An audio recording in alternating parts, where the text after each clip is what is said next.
So again, welcome, Baruch haba, everyone, and a special guest speaker, Rabbi Admon, is a friend of mine. He's also with Aleph Institute, and Baruch Hashem, we've had occasion to share l'chaim together. And the topic tonight has become all the more sensitive. We were going to be talking about Rabbi Admon was at the Tree of Life situation in Pittsburgh, and was going to be talking about the Jewish response to these type of situations. And obviously now that hits home, those of us who are right here in Chicago and North Shore suburbs of Chicago, it's all the more relevant. There is a Levaya on Friday for someone who was associated with Jewish War Veterans Post 29, but this is the Jackie Sondheim, who was one of the victims of the shooting. Their synagogue has been host to the Jewish War Veterans for a long time, and so again, our condolences to the whole family. Where there is darkness, we must shed light. The Jewish response has always been, in the darkest situations, we need to shed light. We need to bring in more Torah and mitzvahs. But there is a unique insight on all of this that comes with Torah perspective, and that's what Rabbi Admon will be covering tonight. I will have to bow out and leave him to you, but I do want to again thank him so much for participating here and helping us get a better understanding of it. I'm also handing over the controls for the evening to Rabbi Admon. And so if you are, sir, please self-introduction and take it from here. All right, thank you. Hopefully everyone can hear me. I just would like to share a screen to see if everyone can see it. 1 second. Okay, can everyone see it? Yes, indeed. Okay, perfect. All right, thank you, Rabbi. Good evening, everyone. It's my pleasure to be here, especially this week after the tragedy in Chicago area that I also was involved based on my experience, and I will cover that later on tonight.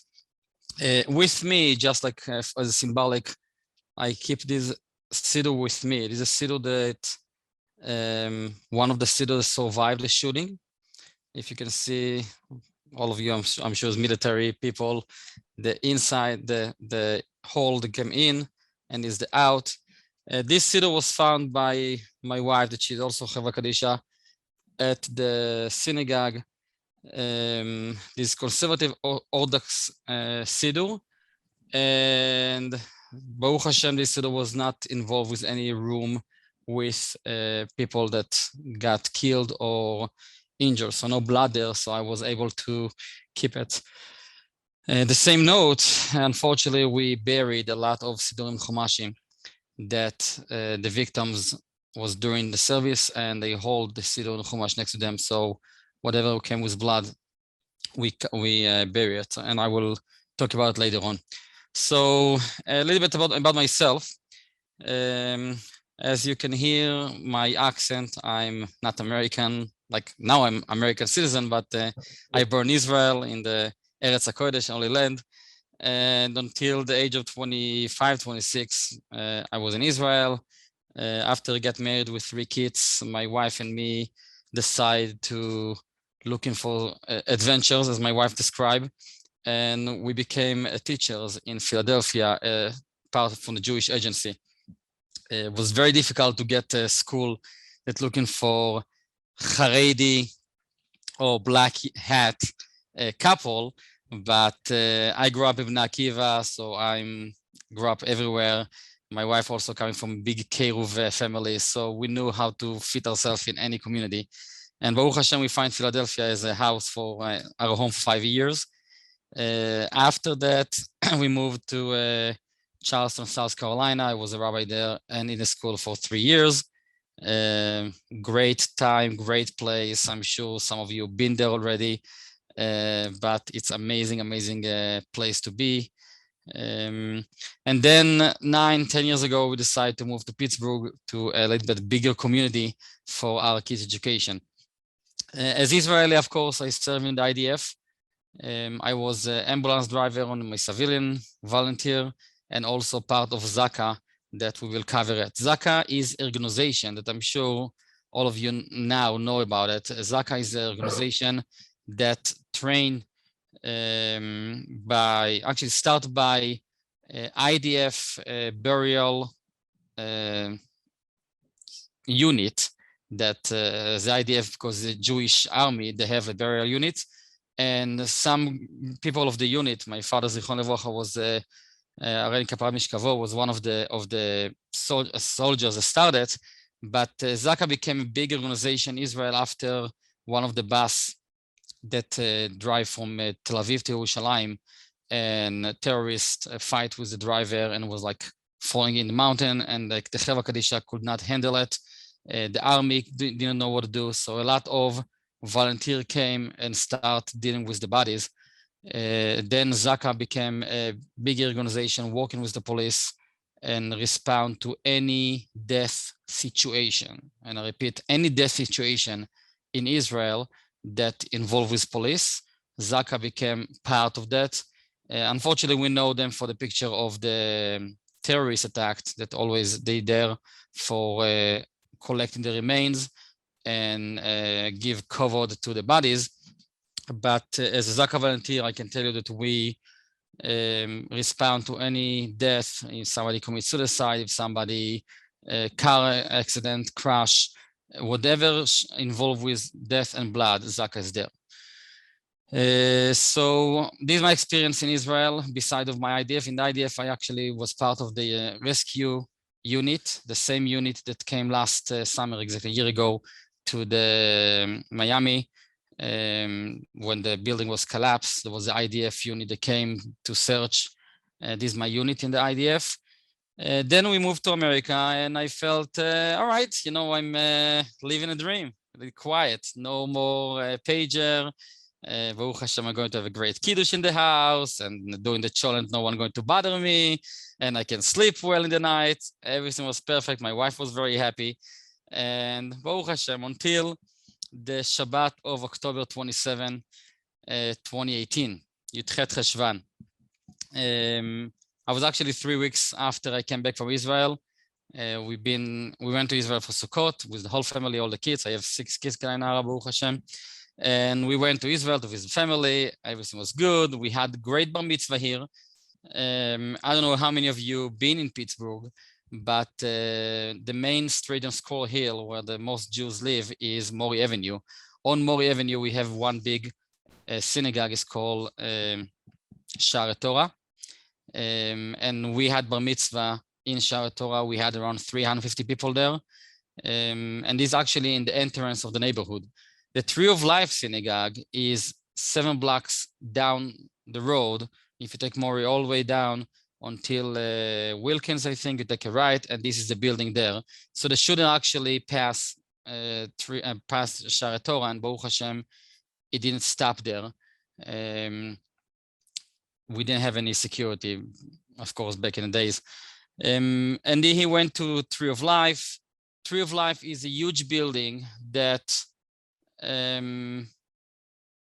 was 3 communities sharing space.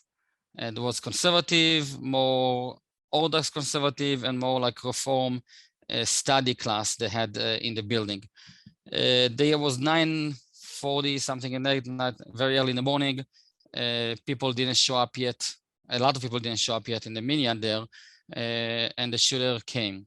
So let me take you to the same Shabbat, the timeline, and then we'll go through the topic, because my topic, I would like to address the idea of what we can do as a community. No matter if I'm part of the Chevra Kadisha or not. I mean, I don't know how many of you part of the Chevra Kadisha or like to be part of the Chevra Kadisha, but this presentation, I think, is important for any law enforcement and any community to be ready for the time that Chas v'Shalom we need. Unfortunately, Baruch Hashem, not unfortunately, sorry, Baruch Hashem, Jewish community is growing. And Baruch Hashem, we have a lot of big cities with organization, Chesed Shel Emet, and all this stuff. But when it's coming to event like that a lot of blood involved, and it's not a normal picture or normal body situation that the Chevra Kadisha know how to deal with doing Tara and all that, then we need coming and be ready for a specific preparation, how to give cover to the Mason, and especially when we walk in a crime scene. And as you know, crime scene in America is a lot of law enforcement involved. It can start with the local police and the sheriff and the county police, all the way to the FBI. And then if we're coming as I'm a rabbi and I would like to, be on the scene and take care of my community members that lay down the ground, we can get arrested. It's not funny. It's a crime scene, and we're not supposed to be in a crime scene without clearance. So how all these things going together, this is my point tonight. And of course, if you have any question, please stop me immediately. I can answer the questions. And my goal since the Tree of Life shooting is to go and visit communities and just give the presentation. So if you can be my shaliach and tell your communities, let's bring them. I'm not asking for any money. I just want to make sure that in each community, we're going to have a team that's ready for that, because unfortunately it's happened. And like we saw 2 days ago in Chicago, shooting that hopefully is not against the Jewish community, but Jews was involved. And with Jews involved, our perspective on death is not the same way that the non-Jewish dealing with death. And if the law enforcement know about it, if we have good relationship between the Jewish community and the law enforcement, we can get access to the scene and help and give the cover the horn to the Mason. So let's jump into a little bit halacha. So Shulchan Aruch says clearly that any Israel harug ikberu kemo shemetzaru belot achichin. So if somebody, a Jew that got killed and with blood, we supposed to bury it with the clothes, with no tachrichin. And the point is, the Shach will bring here exactly what's the reason for that. But first of all, we have to know that any blood that leaves the body during the death is considered dam nefesh. And if you have a patient in the hospital that we as a Chevra Kadisha come pick the patient up and for preparing for Tara and all that, we're supposed to make sure the hospital give us all the tubes and whatever needles, whatever clothes, whatever there that blood involved. We don't know exactly which blood is there, if the blood when the person was alive or not. Therefore, the easy solution is just bury everything you can. So a lot of hospitals that dealing with Jewish Chevra Kadisha, Jewish funeral homes, they know about it. And usually they keep a bag with all the stuff. A lot of Chevra Kadisha tell the hospital, please do not touch the patient. Just, we will bring everything. We will take everything with us and we will bury whatever we can. The biggest situation, the hardest situation is on a scene or situation that we're not in the hospital. For example, a car crash that we have a lot of blood involved, or the shooting that we had in Chicago is on the street, or even Tree of Life that is in the building. Now, I'm not sure exactly what happened in Chicago between the local Hatzalah and the law enforcement, but my understanding, and I still investigate this idea, my understanding is that until the Chevra Kadisha people, that actually the Hatzalah in Chicago, get access to the scene, the bodies was already removed and the road was already clean. So I'm not sure exactly how many or how much of our people actually did something and collect the remains. So unfortunately, it's something that we can, we cannot avoid it now because it's too late. But by teaching the law enforcement, we can maybe, hopefully, B'ezrat Hashem will help, so nothing more happen.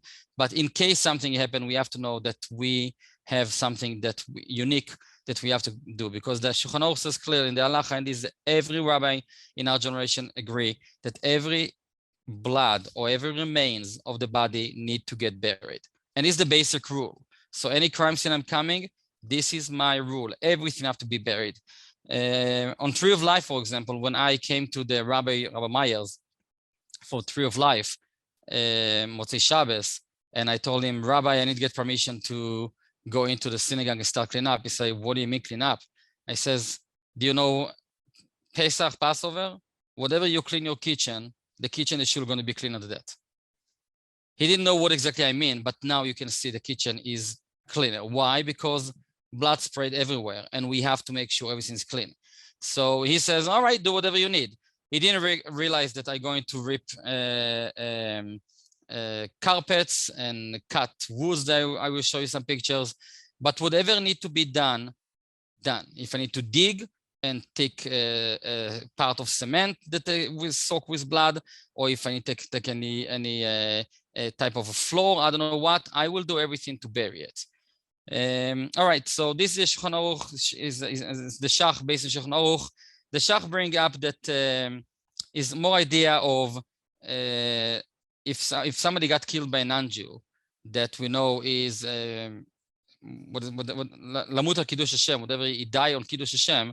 So the Shach bring that if we bury this person with the blood, is like extra merit before Hashem, because we come to Hashem and say, listen, Hashem, look, he with the blood, we didn't even wash him properly. They're supposed to be.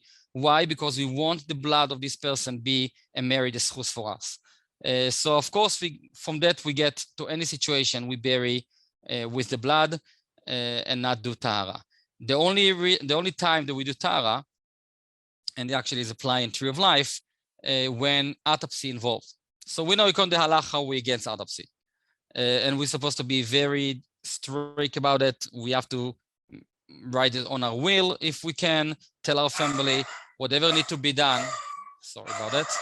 All right, so in Tree of Life we had autopsy, and the reason is because it's investigation, and I cannot tell the FBI to not do autopsy. Even though we against autopsy, and in a private life, like for myself, every Jew need to make sure the hospital know no autopsy for any reason.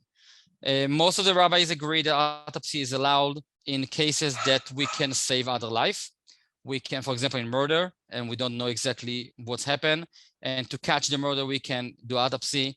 Another situation, autopsy is involved with fetus, if miscarried, that we know that by doing autopsy for the fetus, we can save the mother life, or we can find out exactly how to help these parents to have future children.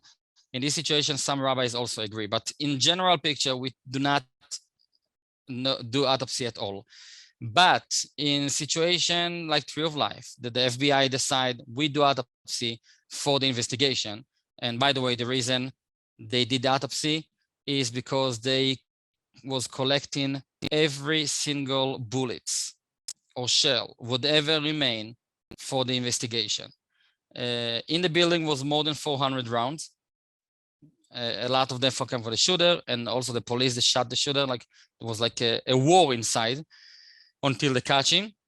But as we know, we have 11 victims, and to make sure he get killed by 11, we have to match all the DNA between the shooter guns to the bullets, and therefore the autopsy main was to collect everything, and therefore we could not say anything.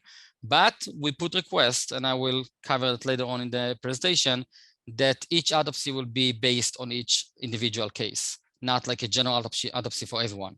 And Baruch Hashem, we save a lot of pain for the victims. But in this situation, because autopsy already, the body come to us to the Tara with no clothes, and therefore we have to do full Tara, and whatever we can get bury, but we'll not bury the person with the clothes because he's already with no clothes. All right, so let me take you to the timeline of Shabbat, October 27. And again, if you have any question, please stop me and we can talk about it. All right, so October 27, 9:50 in the morning was active shooting. As I mentioned, we've been in the Chevra Synagogue, and suddenly we start hear sirens on Maury Avenue, is the main street.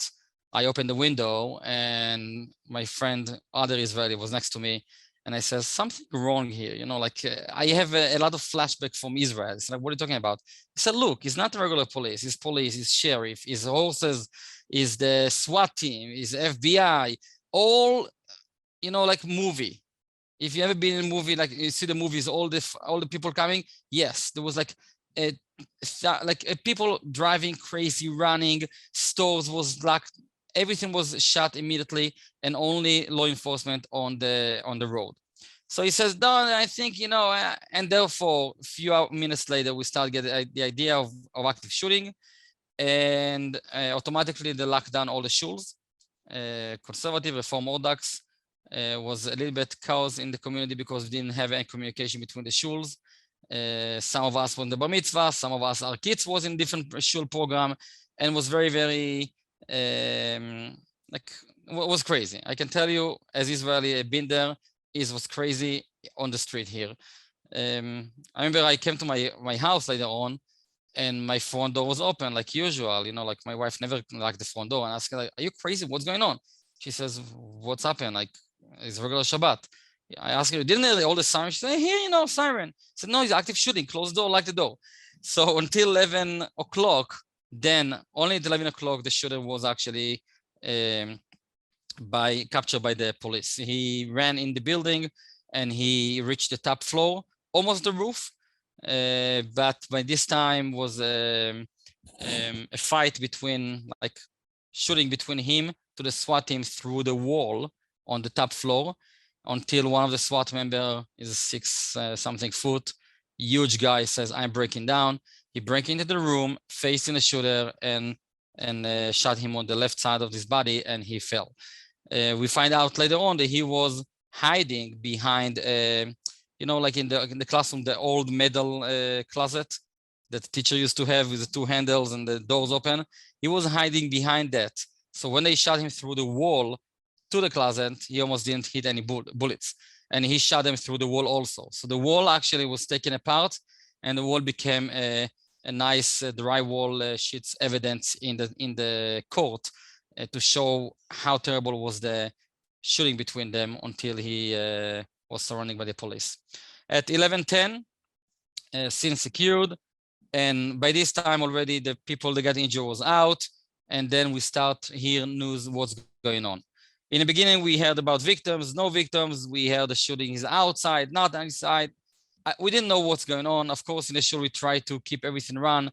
The bar mitzvah boy was, you know, leaning, and he's never going to forget his bar mitzvah.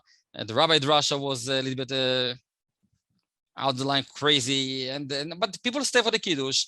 It was so crazy that we asked the janitor to call the local police and says, can you please send us one officer to be in the front door, because people are still coming to the shul, the bar mitzvah. And the response was, we don't have enough people. And we look at, like, what do you mean don't have enough people? Like a whole Pennsylvania State Police here. Everyone is here.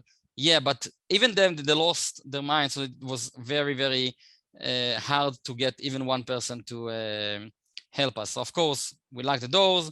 We sat in the office with the security cameras that we had already, and we just opened the door case by case. All right, I went to the rabbi here, Rabbi Wasserman, that he's the head of the Chevra Kadisha, Gesher Chaim with me, and he actually making Aliyah next week. So I assume I'm going to be dealing with Gesher Chaim more than before. I told Rabbi Wasserman, listen, according to my experience, we have to be there, we have to go, we have to see what can we do for this victim. He said, what are you talking about? It's the FBI, you know, it's the police, like no one care about you. I said, Rabbi, I'm going to try. If I get arrested, come release me for the prison. I don't know what, but I'm going to try.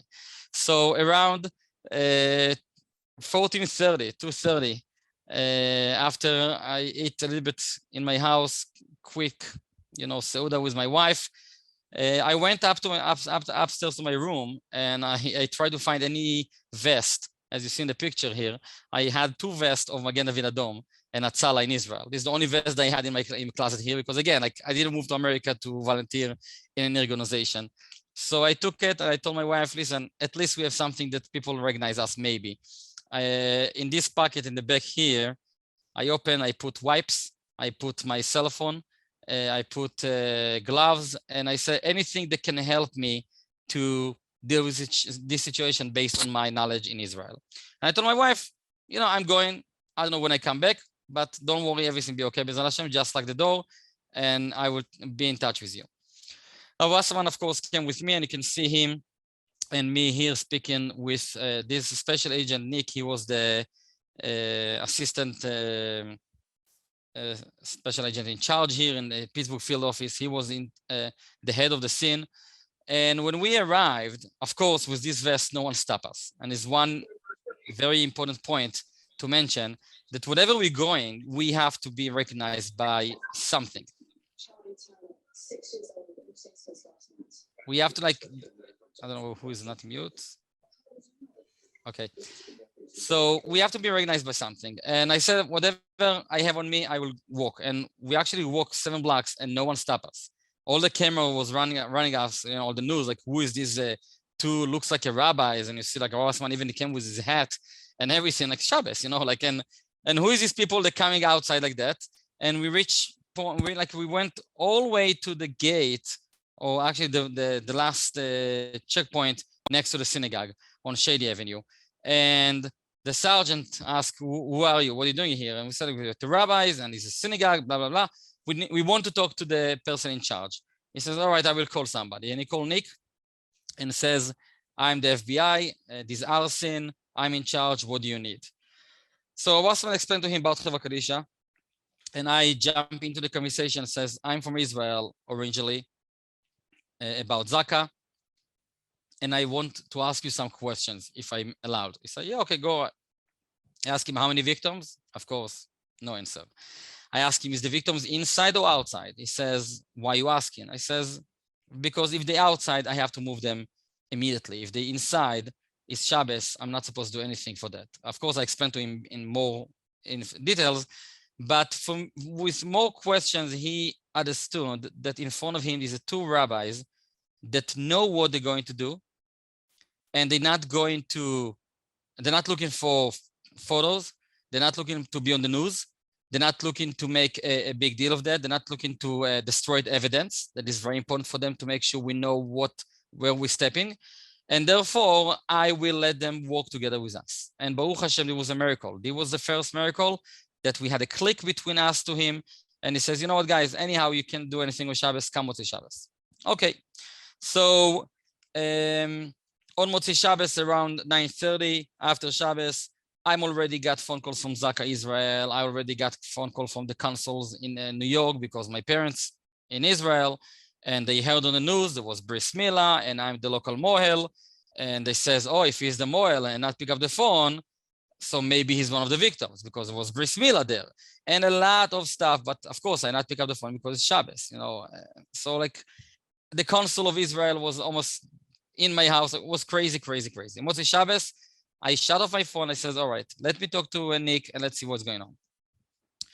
And then we went to the JCC. We spoke to Nick, and Nick says, you know what? Let's go to 9:30. I will take you into the scene. Now, if you tell any FBI agent today what happened 9:30, they will tell you you're insane, because we are 2 civilian, we have no clearance, and we walking into fresh scene with the body still there. And it's not normal. It's against the protocol, is against everything. But Nick realized that we need to do it for our victims, for our people. So he let us, all right, let's do it. Of course, he challenged me to see how can I know how to get rest, you know, with all the white, that what today was called the PPE. And I says, not a problem. And in a few seconds, I already got rest. I helped Rabbi Wasserman. Nick realized that he know who you're dealing with. We walk inside, and I can tell you that I've been in a lot of crime scene, but it was very unique, very hard for me, because I never been seen that actually in synagogue.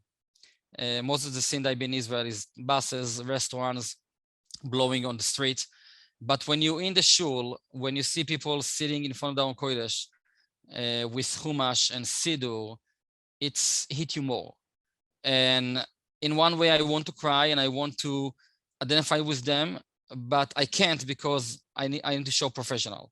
And I was walked there with the notes, and Nick asked me what note you taking. I don't want you to take names. I said no. I just like make the calculation how many people I need based on the amount of blood, based of the big room, the size of the room. So he said, all right. And of course, Rav Wasserman will stop there, and we said Kelmal Rachmim for all the bodies. And my next question to Nick was very simple: when are we going to start move the bodies? And he was looking on me, so like, are you serious? I says, yes, Nick, we have to start do funerals. And he says, what about? I said, like, funerals in a Jewish tradition need to be done as soon as possible. In 24 hours, in 48 hours, we are not keeping the bodies here. He says, listen, I can't answer you that because I have to come from the Harrisburg office, from DC office, because it's investigation and the shooter is alive. And we cannot just destroy the crime scene. I said, all right, Nick, please, as a request, help the Jewish community. Do your best to start remove the body immediately. And he says, you know what, let's talk Monday. At 1 a.m., a few hours later, I was trying to sleep. He called me and he says, medical examiners here. Do you want to try to help us to move the bodies? And I will look on the ceiling. I look at my wife. I said, this is Hashem hands. This is unbelievable. Now start moving the bodies. That means tomorrow afternoon or Monday morning, we can start funerals. How much Kiddush Hashem we can make now? We went there and I text on the WhatsApp group of the community of volunteers that want to come. There was heavy rain outside. We have more than 50 or 40 people standing outside, ready to go inside and help move the bodies. Of course, as you can imagine, Nick says, no, only Rav Wasserman and you come working with the ME. The ME people didn't, medical examiners people didn't let us touch so much, just keep us in the side room. And we are standing in front of like 11, the bags, the victims, the famous picture that we have. We say read Tehillim as a shomer. And in one point, two ladies that's working with the medical examiners came and sit and start cry. And I came to them and I lowered myself to the level of eyes and I played the chaplain role. As a chaplain, we're not only religious people. As a chaplain, we are counseling. We are there for the other person. And I was standing in front of them. I said, look at me. I know it's hard. We're allowed to cry. We're allowed to laugh. Is this your first time? She says, no, of course not. But it's the first time they have massive shooting like that, 11 victims. And I says, you know what? We will do it together. We will go through together. And I gave her some tips, some based on my experience. And I says, let's keep going. And stand up. Let's do it. And we walk until 5 a.m. 5 a.m. all the bodies was in big van, the trailer that was owned by the city that never used before, and it was the first time to use it. 11 victims. We announced one of the community members as a shomer, and he drove behind the trailer to the medical examiner's office to do the autopsies. They provide the shomer room, and we have a shmira there until the last body left the facility. And of course, shmira, I'm sure you know, if not, I will explain. Shmira is the idea of person sitting in the area of the niftar or nifteres and say tehillim as a shomer, as provide a protection for the soul from the mazikim, that we believe. Today, Baruch Hashem, a lot of communities has the idea of shmira. I always say people that want to like to be volunteer in Chevra Kadisha and cannot handle tahara or cannot handle the idea of facing in front of dead people, you can be a shomer. And especially if you're retired and you don't have your schedule more flexible, you can do a shmira. And shmira is a huge chesed with the niftar. You're sitting in the side room, you not have to sit with the body, and you read the Tehillim. You can do for 2 or 3 hours. Some families pay for that, but it's important for us as a community to know that we can provide shmira to our members. The same way I would like to have shmira after my 120 until I get buried. I know that every community member know. In our community, we have it. And whatever we have a levaya here, we provide shmira for the time that we pick up the person from the hospital until the levaya. All right, so we are Shomer, and the medical examiners again working very closely with us, and Baruch Hashem, they released the body quickly. And Monday morning we started the first funeral. There was one of the first funerals they had. You have pictures here of one of the Sefer Torah that we take out from the scene. And this is the community members that gathering around. Again, Pittsburgh is a great community. And I can tell you after this event, we became a better community by just be able to respond to any situation that the community needs. They start with food, phone calls, provide people a place to sleep for volunteers that came from out of town. All this stuff for the families and everything, the community was there. So all bodies was released by Monday morning, and the funerals was happen one after one. It was very crazy. Like, it was crazy week.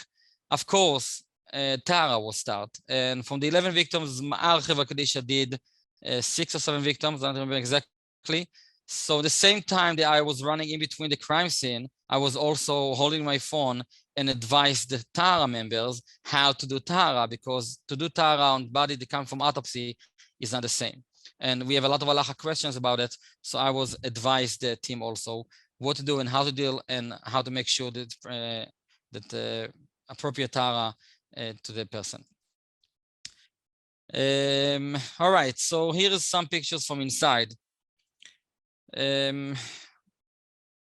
We worked there more than 2 weeks in general, but the first Tuesday when former President Trump came, we was there with a small team, and then a week later, I realized it was very hard to work together with the FBI agent because they're watching you, you have no restroom inside, no food, no drink in the crime scene. So I realized, you know what, give you time to finish. The already burial was happen. I'm not be able to bury the remains with the bodies that usually we try, but in this situation, I could not because the crime scene, there was 2 weeks investigation. And therefore I told them, finish, give me the key, keep the area closed for the police, and I will bring a amount of volunteer and do it.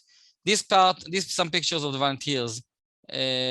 Of course, all the pictures I have now, and you see now, they never published in the media. No one have these pictures except the FBI for the trial. But I took pictures just for education, as we say. So I give you some ideas here. Here you see a cement. When I point here, it's a part of the floor downstairs in the basement when there was one victim here. And as you see, we dig around and collect everything. Why? Because there was blood go into in between the cracks.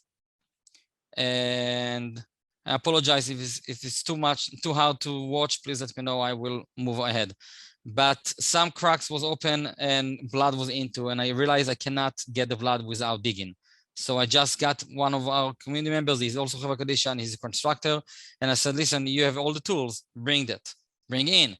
And we start bringing heavy tools and start dig until we find all the blood around. This is the main shul floor. The floor was, all this stain here is blood. It's blood dry after 10 days and blood that we cannot, even with bleach, everything, we cannot remove it. Now, we're not allowed to actually take a water and wash it, and that's all. We need to bury everything. So we use wipes. We use whatever I can to collect the blood. Therefore, in one point, after this person was working very, very hard, and he's a carpenter, I says, you know, Moish, don't worry, let's just lift all the floor. And we just lift all the floor. I will show you pictures soon how it looks like. Here, they took all the poles outside from the main sanctuary. It was like 5 or 6 victims in this shul, in this sanctuary here. This is the main one. And we just took out and cut the legs because the legs was soaking with blood. This is another picture that you clean the wall, and this is a step that we talk about. We will talk about in a few seconds. So this floor still there, the marble floor. I still have a stain of blood on this floor, and I spoke to rabbis in Israel also. The only way to give respect is just, I told them, when you renovate the building, that didn't happen yet, take these huge, massive bricks. I don't know, like how to call it, tiles. It's very, very old, heavy tile, and just make as a matzeva for the remains in the cemetery. It's the only way that we can do it. Here you can see the siddur with blood. Excuse me, the remains here. This is the floor they saw before. Looks like after we clean. We just took parts of the floor out and bury it. I didn't find any other solution to clean the floor and get the floor clean like here. Rabbi Silver, I've based in here, one of my colleagues here. I asked him a few times to come and advise also. I'm asking here about these steps, because here we had one lady lay down on the floor here, and her head was in this area, so the blood was going through this cracked. And I explained to him, we try to go dig and dig and dig, and we cannot, so what to do? And we just realized, you know, whatever you can, just do it, and that's all.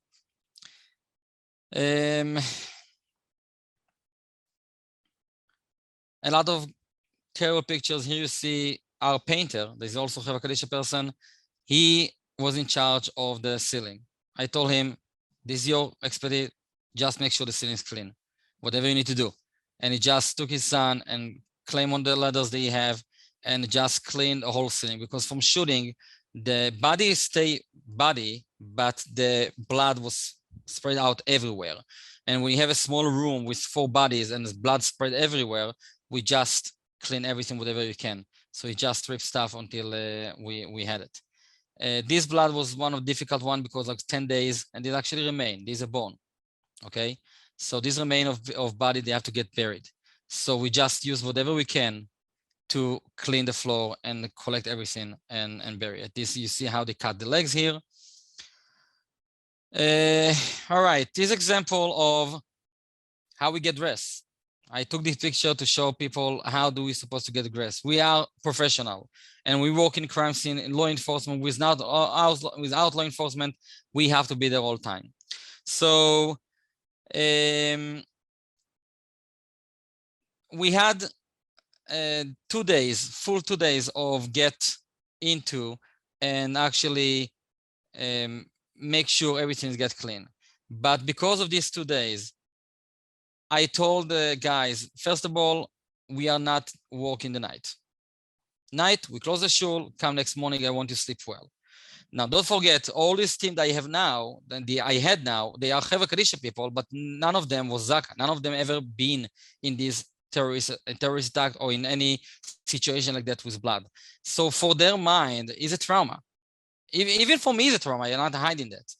And I told them, we're allowed to cry, we're allowed to laugh, do whatever you need, just stay focused. And I build a shift that every 30 minutes, I pull all the shift out. I brought pizza, as you see in the picture here, food, let's eat, let's talk, and walk in. And every 3 hours, we had a new group of people. I told them, you have to do it this way. 2 members decide to stay overnight and told me, don't worry, Rabbi, we will here and we see you tomorrow morning. And I can show you what they share with us in the morning on the chat group. That was terrible. They had, of course, it was exhausting. They fell asleep. And some of them mentioned that he had a dream like the shooter come or the victims coming around. Like they start imagination, like it's terrible. And I told them, why did you put yourself in this situation? This part of the therapy not supposed to be there. So please leave. And I sent them home, and they keep volunteering at Chevra Kadisha, but they didn't come back to the crime scene until I clear them out and make sure they speak to the appropriate people.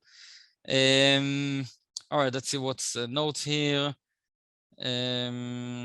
Okay, so I did, I mentioned here men and women team, and not because of, you know, like sex or something like that. I said, no, I said, idea is from tzniut and from emotional.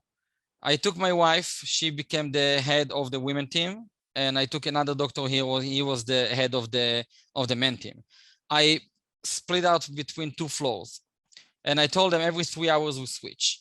Number one, after 3 hours, if the women came to the men's section, the men's floor, and the men to the women, it's a new eyes walking on the crime scene, and you can find more stuff. Number two, women and women feel more comfortable to cry and laugh and be open, men to men, the same idea. And also tzniut. We walk in, we are on the floor, up the floor, sitting, standing, and all that. So why not? I had a little bit conflict with the other Chevra Kadisha, the Reform Chevra Kadisha to help us. It's called the new Chevra Kadisha. But I told them in this situation, please play on my rules. And this is what's going to happen. And Baruch Hashem, we had a very good relationship and work together, both Chevra Kadisha. You not see as usually when conservative Reform Orthodox working together. But unfortunately, in this type of event, yes, we did it. And was very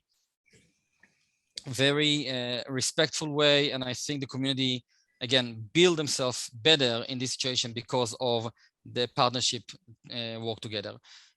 So the break was very important. I brought professional people like health,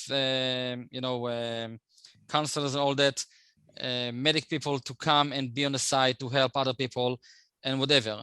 The goal is, like I say here in the beginning, everything, blood, tissues, everything have to be collected. After 2 weeks, we had a huge, massive grave. I'm not sure if I have it, this picture here. Let me see.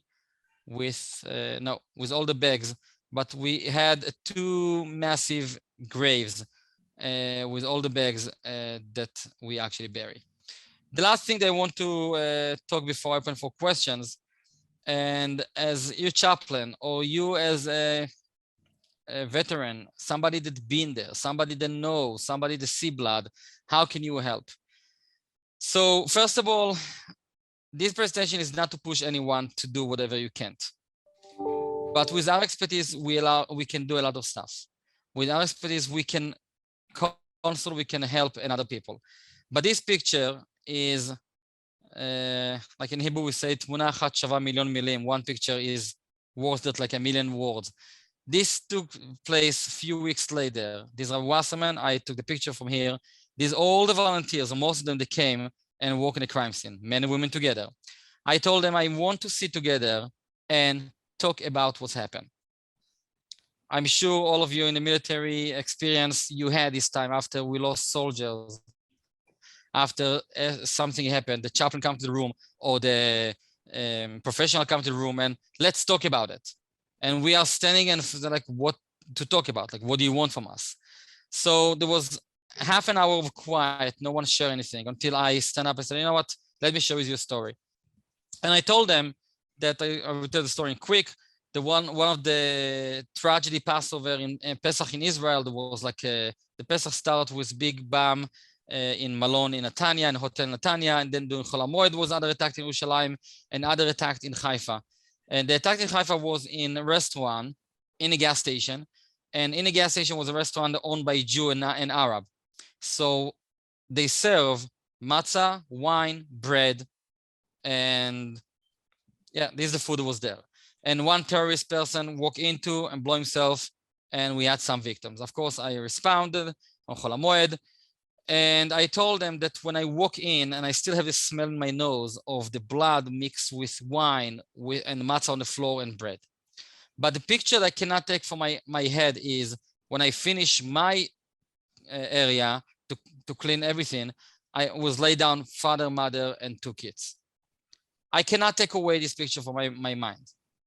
But then I have 2 choices, or to like stuck with this picture and stop my life, or just keep going, because we as a Jews always push ahead for life. We not stop there. We not stop with the death. We always keep going because this is our future. This is our way to build and build and build. And I told them, all of us have pictures. All of you had tragedy by Bidder. All of us consider victim now. We have PTSD. Maybe it's too early for PTSD, but you're going to have PTSD. You're going to have dreams about it, everything. Let's talk about it now. We had here 2 or 3 professional people that came from the Pittsburgh University. And we just had, after my speech, we sat there for 4.5 hours and everyone was sharing stuff. and was a great therapist for everyone. And people came to me and hugged me and says, "Thank you so much. We feel a little bit, like reveal. We feel less now. We feel less pressure on our hearts." And I think in this way, you as a veterans can help a lot. Talk to your community members if something happened. It's not have to be a tragedy like that. It can be somebody lost somebody in the family. Go talk to them. We've been there. All of us been there. All of us know what it's talking about. All of us know what it means to lose parent or lose a soldier, a friend, and all that. And it's very important for us to be there for them. I'm not asking to go and become like I'm a family life chaplain in the army, but I'm not asking everyone to become family life chaplain, but we can be there just to listen, just to be there and let them talk. These few more pictures about how we clean the remains and everything. There's some questions here, but I'm not sure if you have any questions for me before we closing. I'm not seeing any other, all this other stuff they have here is for the law enforcement, teach them about Tahara, about Shiva, about Shloshim, about the timeline of Shmira and all that, because I feel it's very, very important for the law enforcement to know what's different between them. And in a short way, in a Jewish way, we are build a pyramid. We're coming close to Tisha B'Av, and Tisha B'Av is a great example of what's happened according to the non-Jewish tradition. The non-Jewish tradition, somebody passed away, they build all the morning until the funeral. The funeral can take 2 weeks, but after funeral, everything is gone. Like Tisha B'Av, we have the 3 weeks, 1 fast, 3 weeks, then we go more serious to 9 days of Avelus. And in the 9 days, we have Tisha B'Av. This is the top day, fasting and all that. And then 10th of Av, Yud Aleph Av, Baruch Hashem, everything disappear. We go back to Simcha. In the death tradition, a Jewish tradition, we exactly the opposite. We try to do the funeral as soon as possible. From then, we start the mourning. We have Shiva, Shloshim, and all the 12 months. For the non-Jews, they can understand that. They can understand what it means to have Shiva and Shloshim and all that. Therefore, if we tell them how it's important for us to work very quickly on the scene, to release the bodies, to make sure the funeral is coming starting very soon, this is the respect for the family and for the mace, and therefore help them also understand this process. So this is my story from Tree of Life. Again, there was big community that helped and became one by quick choice, by less than a second choice to become one and help each other. And I believe that, unfortunately, with all the anti-Semitism in the world, with all what's going on, we need to make sure in every single community we have a response team that can help, and we can be part of it. We can create this team, we can push for that, and we have a lot of jobs in the teams that everyone can take place, even without facing the idea of seeing blood or dealing with blood or the bodies. All right, any questions?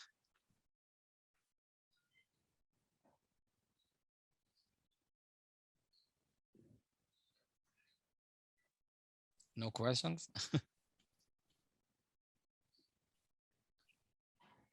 Okay.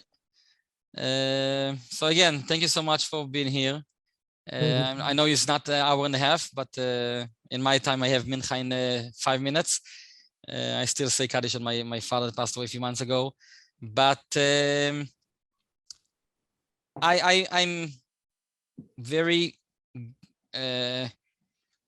honored to give this presentation today. By the way, I didn't mention it, but today I'm Army chaplain, as you know, of course, but I'm also volunteer chaplain as the local police in Pittsburgh, state police in Pennsylvania.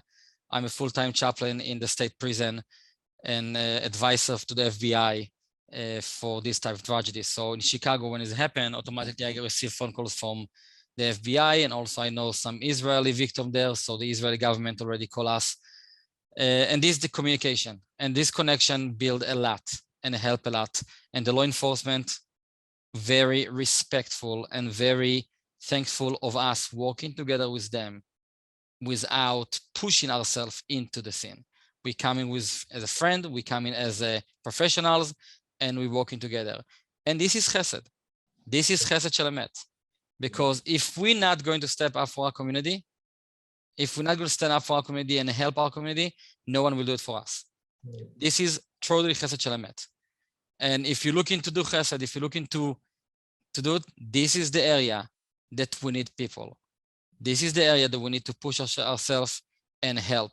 Because if no one else, if no one do it, who's going to do it for us? All right, thank you so much. All right, Kol Tov.